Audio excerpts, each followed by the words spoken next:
निर्मला सीतारामन यांनी आज 9व्यांदा अर्थसंकल्प सादर केला.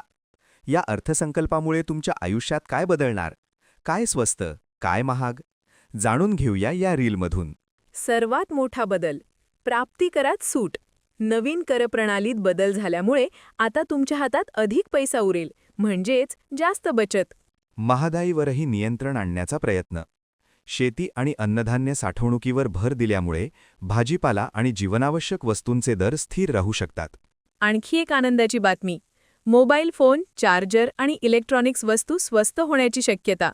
तरुणांसाठी रोजगाराची नवी दारे उघडली आहेत. 5 कोटी तरुणांसाठी इंटर्नशिप, स्टायपेंड आणि पहिल्या नोकरीसाठी थेट आर्थिक मदत. मध्यम वर्गासाठी घराचं स्वप्नही जवळ आलंय. शहरी भागात घरबांधणी आणि कर्जावरील सवलतींमुळे स्वतःचं घर घेणं सोपं होईल. आरोग्य आणि शिक्षणातही दिलासा. कर्करोगावरील औषधे स्वस्त आणि उच्च शिक्षणासाठी 10 लाखांपर्यंत स्वस्त कर्ज. हा अर्थसंकल्प सर्वांसाठी महत्त्वाचा आहे, म्हणून ही रील तुमच्या मित्रांपर्यंत पोहोचवा.